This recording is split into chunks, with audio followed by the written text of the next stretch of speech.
Como objetivos tenemos aplicar el método de cristalización por enfriamiento para separar y purificar un sólido a partir de una solución concentrada caliente, aprovechando la dependencia de la solubilidad con la temperatura. Como objetivo número 2 tenemos evaluar la influencia de la temperatura en la solubilidad del soluto, observando la formación de cristales al disminuir la temperatura de la solución.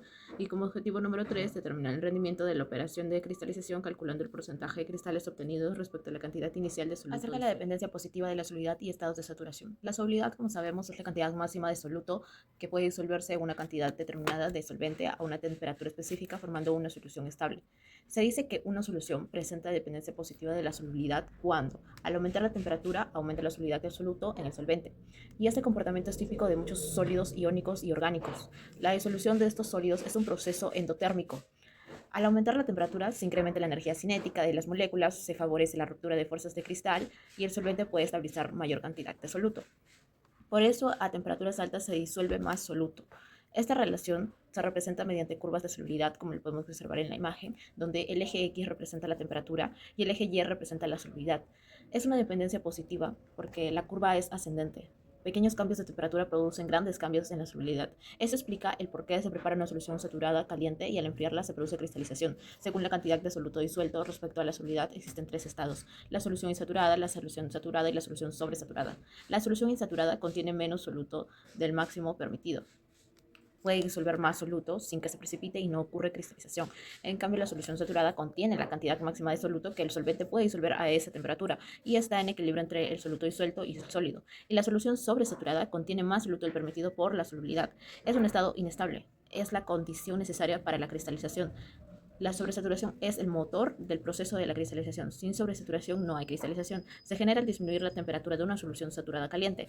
El exceso del soluto se separa en forma de cristalización. Es un proceso gradual que no ocurre de manera instantánea, sino a través de etapas bien definidas, las cuales dependen del grado de sobresaturación y de las condiciones operativas del sistema. Como lo dije anteriormente, la sobresaturación es la etapa inicial y es el estado en el cual una solución contiene más soluto disuelto del que permite su solubilidad a una temperatura determinada.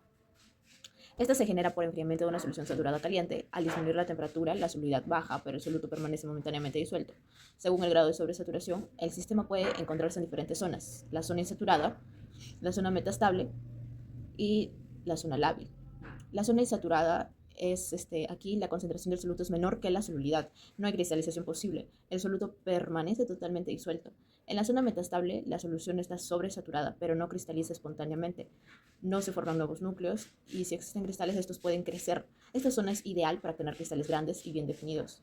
En la zona lábil o inestable existe una sobresaturación elevada. Ocurre nucleación espontánea masiva y se forman muchos cristales pequeños, microcristales. Luego tenemos la nucleación, que es la segunda etapa de la cristalización, y es el proceso mediante el cual se forman los primeros núcleos cristalinos, que servirán como base para el crecimiento posterior. Tipos de nucleación son la espontánea y la inducida. La espontánea ocurre en la zona lábil y la inducida ocurre por agitación, impurezas o adición de un cristal semilla. Un exceso de nucleación genera cristales pequeños y difíciles de filtrar.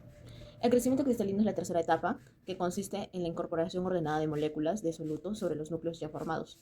Factores que influyen, como la velocidad de enfriamiento, ya sea lento o rápido. Lento hay cristales grandes y rápido cristales pequeños. También influye el grado de sobresaturación y la agitación.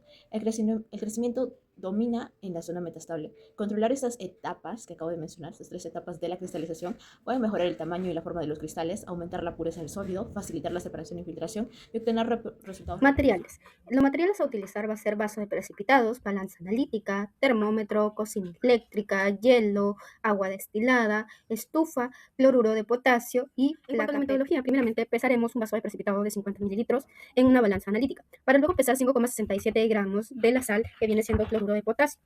Enseguida calentaremos de 20 a 30 mililitros de agua destilada y lo monitorearemos durante 10 a 15 minutos. A continuación procederemos a pesar 10 gramos de agua destilada en el vaso previamente pesado. Luego, disolver 5,67 gramos de cloruro de potasio en 10 gramos de agua a 100 grados centígrados con ayuda de un termómetro hasta saturación.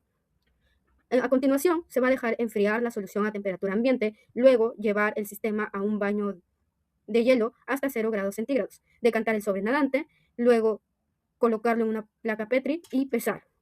Dejar secar en una estufa y pesar los cristales obtenidos. Por diferencia de peso se obtendrá el peso neto de los cristales, en donde el X teórico viene a ser 2,76 gramos. Bueno, continuando con la exposición, primero tenemos que conocer la solubilidad del cloruro de potasio a 100 grados centígrados y a 0 grados centígrados, debido a que este es el rango de la temperatura, evidentemente haciendo un reajuste a 10 gramos de agua. Entonces, la solubilidad en gramos de sal de cloruro de potasio en 10 gramos de agua a 100 grados centígrados es de 24,6 gramos, y la solubilidad en gramos de sal de cloruro de potasio en 10 gramos de agua a 0 grados centígrados es de 1,3 gramos. Bueno, esto nos permite justamente la obtención del peso de los cristales en gramos.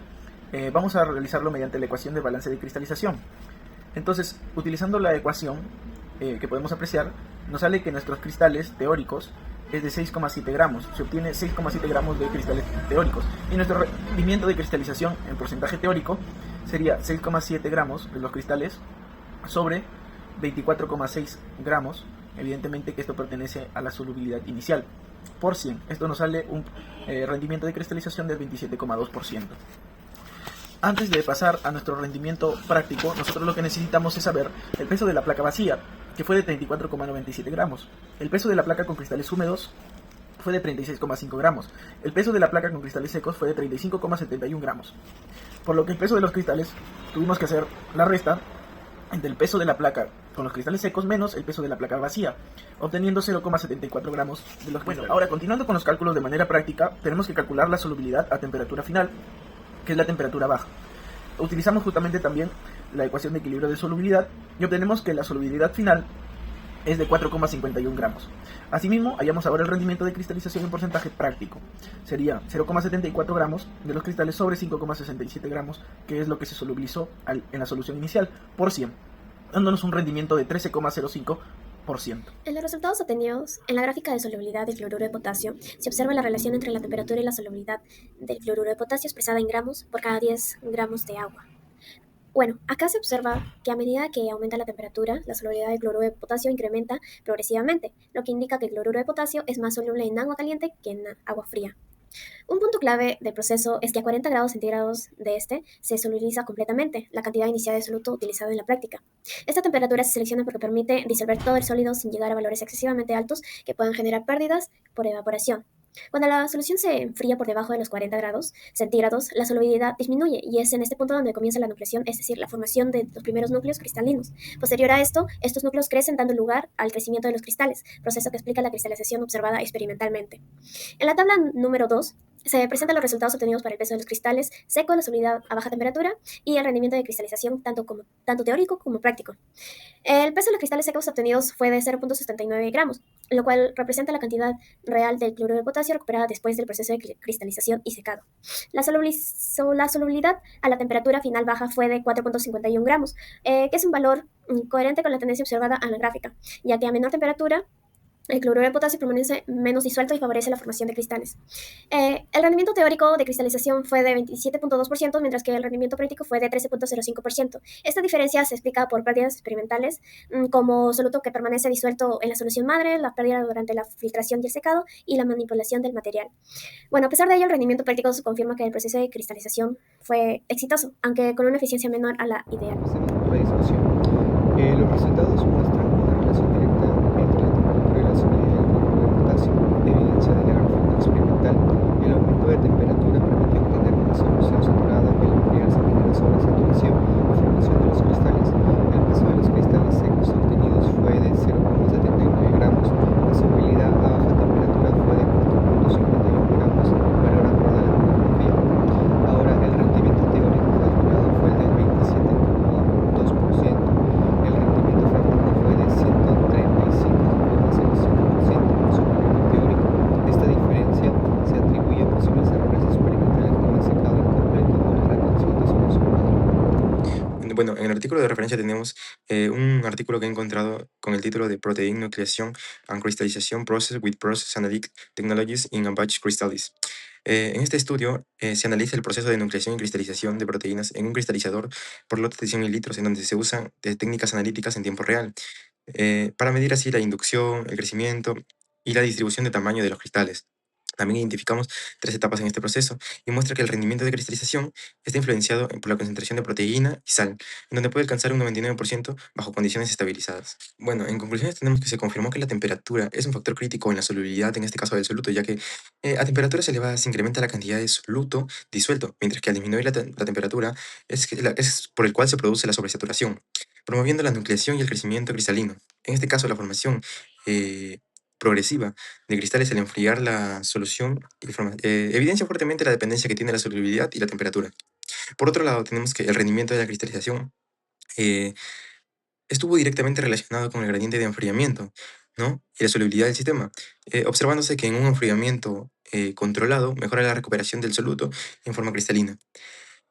Por otro lado, el cálculo del rendimiento expresado como el porcentaje de cristales obtenidos respecto a la cantidad inicial del soluto disuelto que tenemos, este nos permitió evaluar la eficacia del proceso, alcanzándose valores altos cuando se minimizaron las pérdidas en el soluto En inicial. las aplicaciones profesionales, la cristalización viene a ser muy importante en la industria, ya que nos permite poder controlar la pureza, la textura y la estabilidad de muchos productos que podemos usar a diario.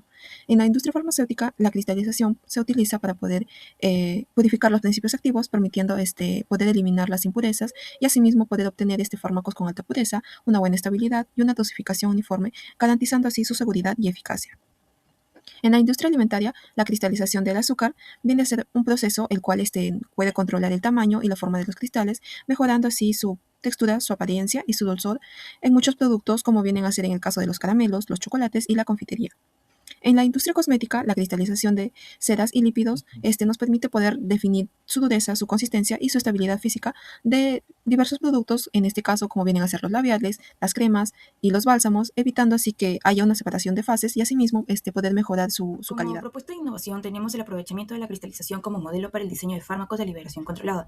Esta propuesta consiste en utilizar la cristalización como un modelo experimental para comprender mejor el principio de la liberación controlada de los fármacos a través del proceso de esta cristalización por enfriamiento. Se obtienen los cristales de distintos tamaños dependiendo así la velocidad del enfriamiento de la solución. Estos cristales, aunque no sean fármacos reales, permiten simular el comportamiento de los principios activos sólidos.